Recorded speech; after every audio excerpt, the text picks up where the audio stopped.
कोई टेंशन नहीं है, आप पीवाईक्यू से ही करो। और हाँ, ये स्ट्रैटेजी मैं उन लोगों के लिए बता रही हूँ जिन्होंने पहले ही रेफरेंस बुक पढ़ रखी है। हेलो एवरीवन, उम्मीद करती हूँ आप सभी अच्छे होंगे, स्वस्थ होंगे और पढ़ाई भी अच्छे से कर रहे होंगे। तो आज की वीडियो होने वाली है हाईकोर्ट आरओ और यूपी पीसीएस के स्ट्रेटजी के ऊपर। हालांकि यूपी पीसीएस का एग्जाम तो अभी दिसंबर में है, बट हाईकोर्ट आरओ का एग्जाम मोस्ट प्रोबेबली अगस्त या सितंबर तक जा सकता है। सो चलो बात करते हैं स्ट्रेटजी के बारे में।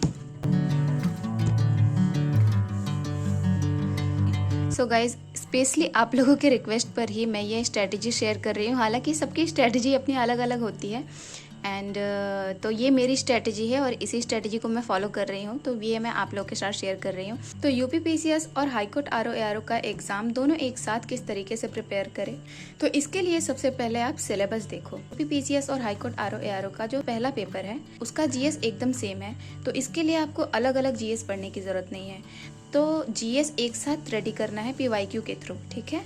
एंड ये आप अभी से ही करना शुरू कर दो, जिसके लिए मैं बुक भी बता दे रही हूँ। तो ये मैंने आरओ का बुक लिया है, ये फट गया था बुक तो इसको हमने बाइंडिंग करवाया है, ये देख सकते हो आप। तो यहाँ पर ये पूरे पीवाईक्यूज दिए हुए हैं और मैंने इसको देखा है, इसमें कुछ भी नहीं है, मतलब जीएस का पीवाईक्यू मैं बता रही हूँ अभी, मैंने केवल हिस्ट्री का देखा है, तो मुझे तो उतना कुछ ना मज़ा नहीं आया, समझ लो। इससे अच्छा तो आप यूपी पीसीएस के पीवाईक्यूज करो, ज़्यादा बेटर है। तो इनको भी साथ में करते चलना है। बुक काफ़ी मोटी है लेकिन स्ट्रेटजी के साथ करेंगे तो जल्दी कवर हो जाएगा। तो अभी मैं इसमें से, जैसे आपने वीडियो में बताती ही रहती हूँ कि कंप्यूटर कर रही हूँ, तो कंप्यूटर भी मेरा कंप्लीट ही होने वाला है। तो ये है आरओ के लिए प्रीवियस ईयर्स का बुक एंड ये मेरे पास है यूपी पीसीएस का बुक, जिसको जो कि ये भी बहुत मोटी बुक थी, तो इसको मैंने 2 पार्ट में बाइंडिंग करा लिया है।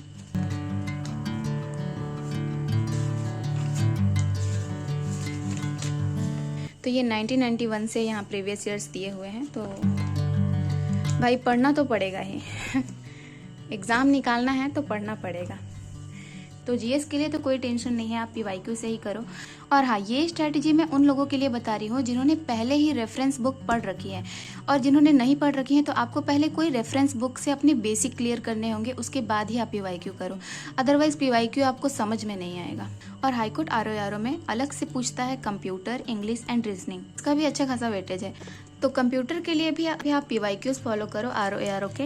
एंड लूसेंट की एक कंप्यूटर की बुक आती है जो मेरे पास है, आई गेस यहाँ।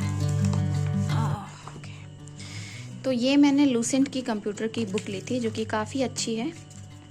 और कोशिश करना कि इंग्लिश में ही लेना, क्योंकि हिंदी में क्या है ना कि इसका जो ट्रांसलेशन है वो बहुत हार्ड लैंग्वेज में किया हुआ है, तो ज़्यादा समझ नहीं आता है। और इसमें बहुत ही इजी लैंग्वेज है, इसलिए मैंने इंग्लिश में लिया। हालांकि मेरा मीडियम भी हिंदी है, बट जो समझ है वही लो। तो मैंने कंपेयर करके देखा था, मुझे हिंदी ज़्यादा टफ लग रहा था, इसलिए मैंने इसको इंग्लिश में ही लिया।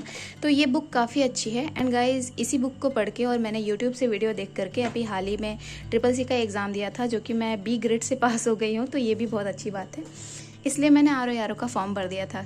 सो गाइज, ये तो हो गई कंप्यूटर की बात। इंग्लिश भी आप पीवाईक्यू देखो एंड रीजनिंग के लिए तो काफ़ी सारे यूट्यूब पर टीचर हैं, उनकी हेल्प ले सकते हो। जिसमें सबसे अच्छा मुझे अभी तक समझ आया है RWA सिविल सर्विसेज चैनल है, आप इस चैनल को फॉलो कर सकते हो, काफ़ी अच्छा यहाँ पर पढ़ाते हैं।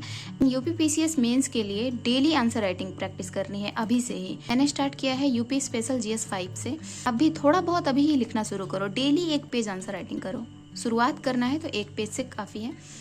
तो डेली आंसर राइटिंग प्रैक्टिस करनी है, घटना चक्र plus PYQ and chat GPT काफ़ी हेल्प करता है आंसर राइटिंग करने में। सो घटना चक्र मैं दिखा देती हूँ।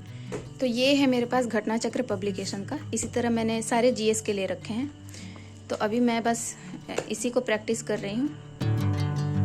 देखो, इसमें मटेरियल दिया हुआ है, पीछे क्वेश्चन भी दिए हुए हैं, मॉडल क्वेश्चन भी दिए हुए हैं, साथ में पीवाईक्यू भी दिए हुए हैं।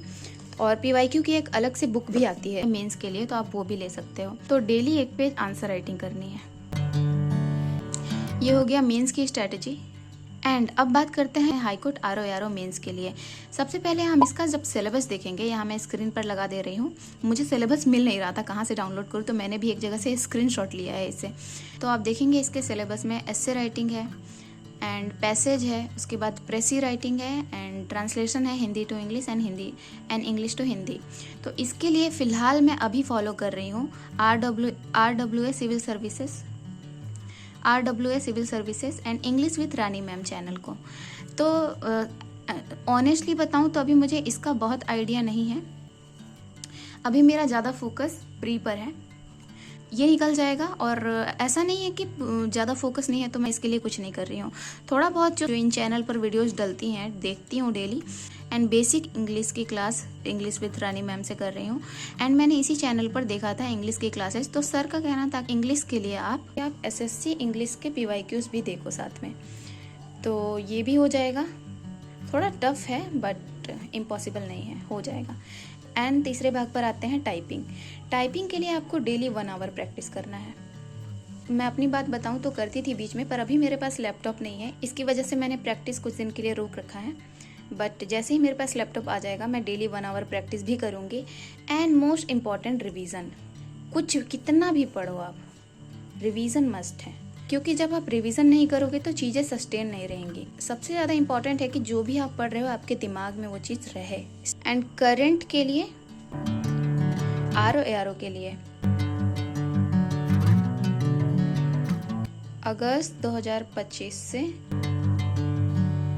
अगस्त 2026 तक का, ठीक है, कम से कम 1 साल का करंट अफेयर रेडी करना है। ये मैंने बस मोटा मोटी बताया है, बाकी आप इसको अपनी तरफ से मॉडिफाई करके पढ़ सकते हो। तो मैंने आपके साथ अभी ये अपनी एक छोटी सी स्ट्रेटजी शेयर की है हाई कोर्ट, RO और UPPCS को लेकर के।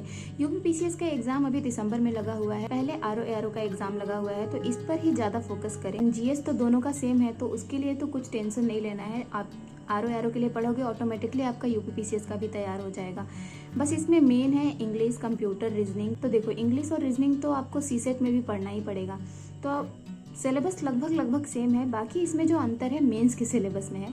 तो मेंस के लिए मैंने अभी बताया है कि क्या क्या करना है। फिलहाल ज़्यादा फोकस प्री के लिए होना चाहिए एंड मेंस को थोड़ा कम प्रायोरिटी दो, बिकॉज एग्ज़ाम बस 1-2 महीने बाद ही लगा हुआ है। हाँ, लेकिन इसके साथ साथ टाइपिंग बहुत ज़रूरी है। जिसका टाइपिंग बिल्कुल नहीं है उसको अभी से ही प्रैक्टिस करना होगा। एंड कोई बहुत बड़ी चीज़ नहीं है, डेली प्रैक्टिस से टाइपिंग भी अच्छी हो जाएगी। एंड गाइज एक चीज़ और कहना है कि प्री अच्छा हो जाएगा तो मेंस के लिए हम किसी का बैच लेकर के भी पढ़ सकते हैं। एंड प्री के बाद एटलीस्ट 2 महीने का टाइम तो मिलता ही है, तो उसमें डेली प्रैक्टिस से अच्छा स्कोर किया जा सकता है। मैं ये नहीं कह रही हूँ कि एकदम मेंस को छोड़ दो, ये भी लेकर के चलो, बट ज़्यादा प्रायोरिटी अभी प्री को देना चाहिए, बिकॉज टाइम की कमी है। आप YouTube पर सर्च करोगे तो किस तरह पैसेज सॉल्व करते हैं, किस तरह ऐसे राइटिंग की जाती है, बहुत सारी वीडियोस पड़ी हुई हैं। तो आप बस शुरू कीजिए। एंड ChatGPT की हेल्प से काफ़ी सारी चीज़ें बहुत आसान हो गई हैं। सो ये थी ओवरऑल एक छोटी सी स्ट्रैटेजी। आई होप आपके स्टडी में ये स्ट्रैटेजी हेल्प करेगी। सो चलो आज के लिए बस इतना ही, और मिलते हैं आपसे इसी तरीके के किसी और नए इन्फॉर्मेटिव वीडियो में। तब तक के लिए अपना ध्यान रखिए, खुश रहिए, पढ़ते रहिए, और भगवान करे आपका दिल शुभ हो। Take care and Tata.